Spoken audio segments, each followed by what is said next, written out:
Hello everybody, Meat on Wheels here, and today we are going to cover something I call the Holy Trinity of tanking. So, this is a concept that I have recently come up with that is useful in defining how you are going to play every single tank on every map and in every situation. And I'm going to break it down into three, it's the Holy Trinity, I'm going to break it down into three categories, and then we're just going to kind of go from there. So what is the Holy Trinity of tanking? These are attributes that each vehicle has that separates it from the vehicle next to it. For example, gun depression or alpha or DPM, etc. And each one of these whole items in the Holy Trinity can be paired with something called a critical flaw. And what makes up a tank is a combination of attributes from Holy Trinity and critical flaws. And so I'm going to get into that now. So there's three parts to the Holy Trinity of tanking, and if you can master these things, you are going to be a extremely good tanker. So I break it down into three categories: armor, firepower, and soft stats. Alright, so here's how it works. So a tank, from an armor perspective, either has four, as far as a Holy Trinity go, there's four attributes that can make a tank have amazing armor. Low profile. For example, Object 140, T54, T62. These are tanks that have angled holes, they are low profile, and they are hard to hit. They're not going to be able to take an FV round, but you know what? It's going to bounce if it only hits the tiny edge of the hole and they're just barely peeking out from behind cover, or you just miss out altogether. Second part of the armor profile: side-scraping monster. These are your Mosses, your E100s, tanks that can make themselves impervious to damage by using cover. And then there's the hold down machine, tanks that have strong turrets, something that they can go hold down and not worried about being harassed by huge TDs or anything like that. And so typically the way this works is tanks do not have more than one of these attributes in each category. And if they do, then there's critical flaws within other categories. So here we're going to go with the next two categories. So after armor comes firepower. To me, a tank that relies on firepower within the Holy Trinity either has DPM, reliability, or alpha.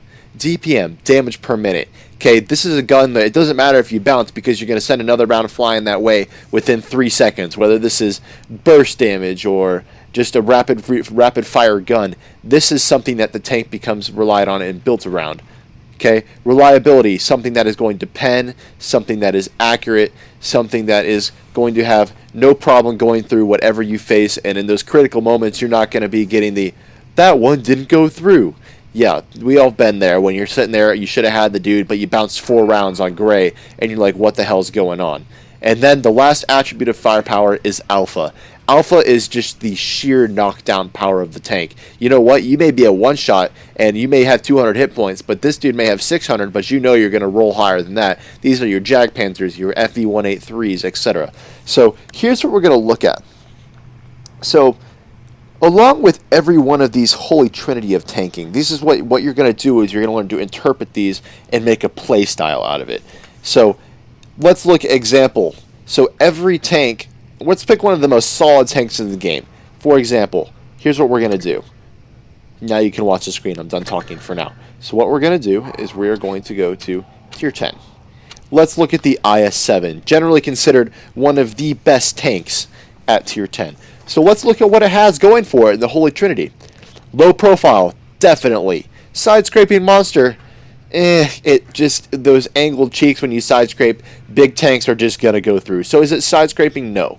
But is it a hold down machine? Yes. So right here you can see that it has 2 of the 3 huge categories that make a tank an armor based tank. But what does it not have? Well, for starters, 0 DPM. Damage per minute is not terrible, but it is not very good for a heavy. Reliability, the gun is troll as all get out. You can sit there, aim for 4 seconds, fire, and the round could end up 20 feet away. Does it have alpha? Yes. So now let's look at the soft stats. Does it have camo? No. Does it have mobility? Yes, it does. Does it have view range? So we see here that the IS-7 has 2 very good aspects as far as armor goes. And we can also see that it has lacking in some of the other areas. So it has very good armor, but its firepower is just mediocre. The gun's not reliable. The DPM's not great. The alpha's not huge. Soft stats, it has 0 camo. The camo's not very good. And mobility-wise, yeah, it's fast.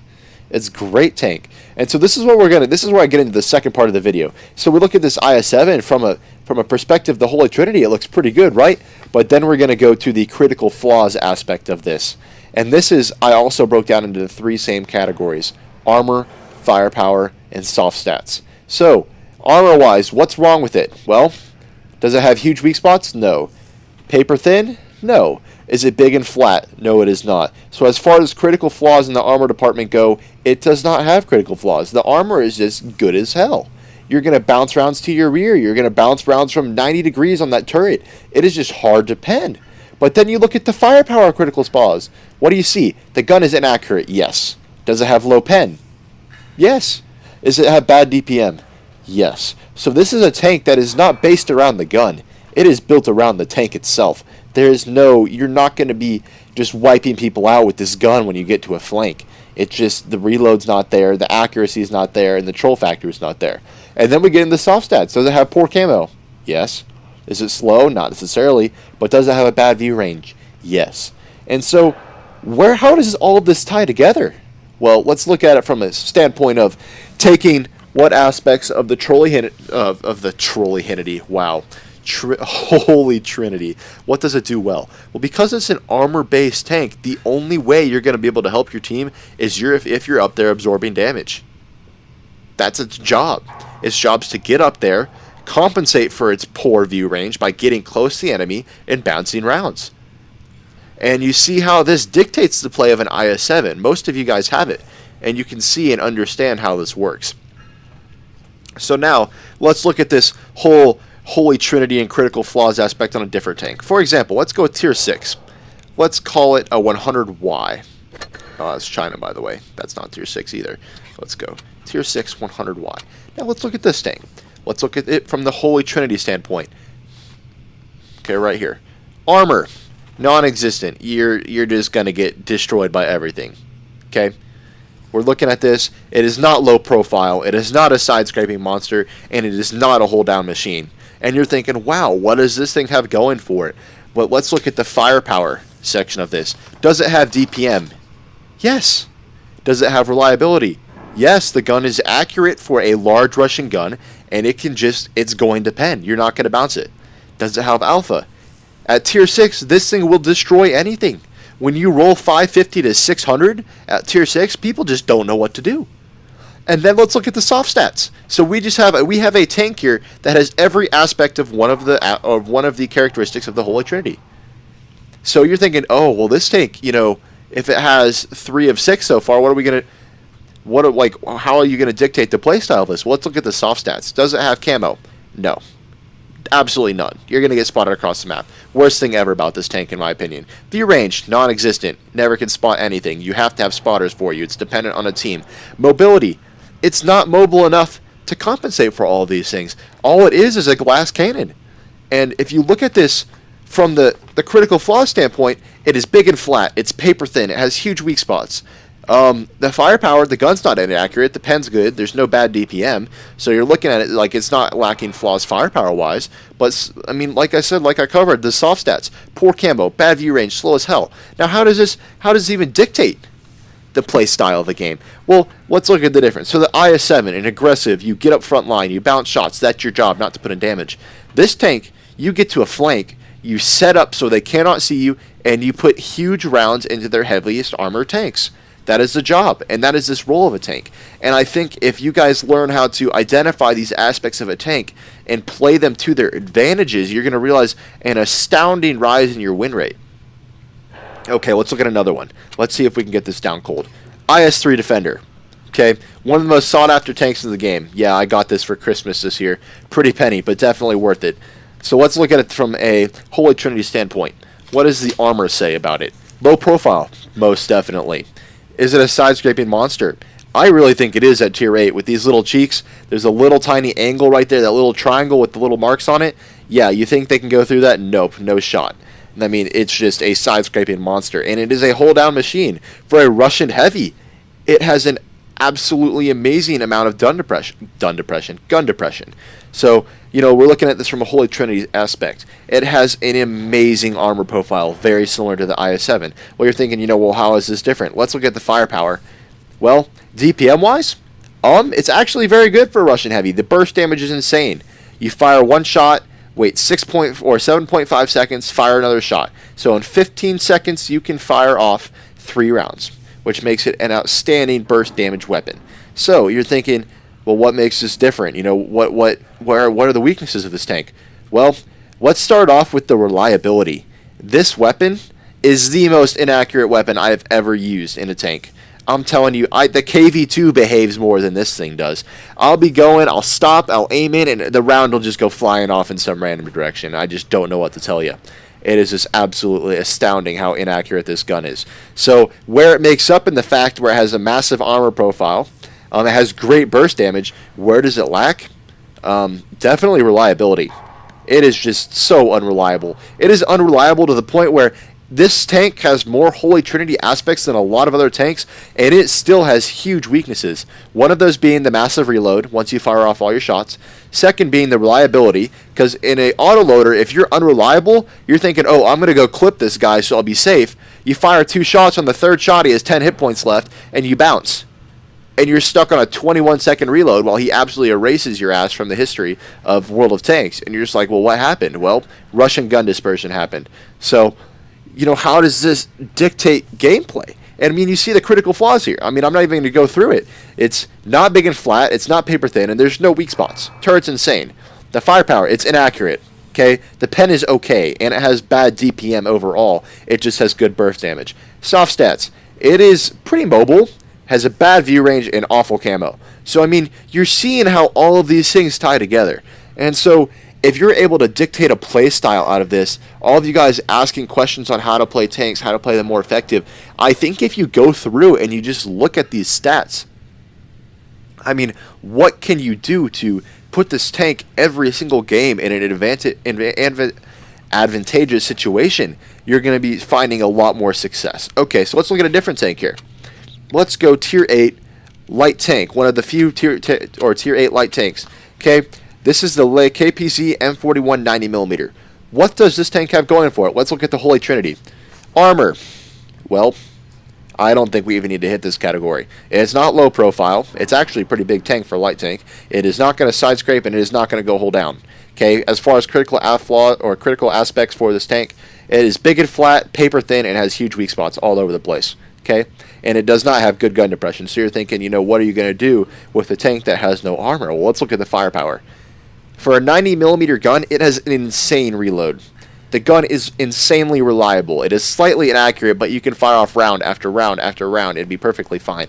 And the alpha, you're thinking, oh, it's just a 90mm. Well, let's look at this. You guys have never, most of you who play the RU-251 have no idea this thing even exists. HE-142, this shell is known as a high explosive plastic shell. You see that number right there? 117 millimeters of pen. This can roll 240 to 400 to the sides of almost every Tier 8 tank in the game. And it is just amazing. You get to the side and you're rolling 350, 350, 350. And it just astounds people. They're like, what? They don't even know that round exists. Learn the stats of your tank. And so we look, it has 3 aspects from firepower, no aspects from armor. Well, what makes the rest of this tank? Well, camo, mobility, and view range. The view range is astounding, and the mobility is astounding. The camo's okay, but you can get away with it because it's a light tank. So how do you dictate this into a playstyle? Well, a tank like this, you can't be at the front lines. You got to be spotting in a bush somewhere off on the flank, dealing with light tanks, dealing with the sides of heavies. Oh, excuse me, my mouth is dry. You have to be putting shots in without receiving them, and that's just the playstyle of this tank. And tying all these aspects together on every tank you play and consistently playing it to that playstyle is going to increase your win rate a lot. And I think a lot of people need to know this. They really do. Because I know people playing RHMs on the Borsig, on front line. How's that going to go? Oh, you push to get a shot in, but it doesn't matter if you can deal 800 damage. If a heavy can just load high explosive and deal the same amount, there's no point in using the damn thing. So, what's the best way to do this? Well, let's look at another tank. Tier 9, T-54, most popular tank in the game. What does this tank have? Low profile, yes. Hull down machine, yes, most definitely. 2 aspects from the armor category. DPM, no. But does it have alpha and reliability? Yes, it does. Soft stats, does it have camo? No. Does it have a good view range? Yes, and does it have mobility? This is one of the most all-around good tanks in the game, and it is a great tier-for-tier tank. And people are so good in it because it can do a little bit of everything. So learning what your tank can do is making it effective. And I'm hoping that by posting this video, you guys are going to be able to figure out how to play your Leo 1s and your IS-4s. Like, how to use each aspect of these and to get around from others. If your tank can't hit the broadside of a barn, then get up in people's faces, use your armor, and just nail people. So let's look at another tank, FE-183. I'm going to cut this. We're going to make like 1 or 2 more tanks once I get this point across.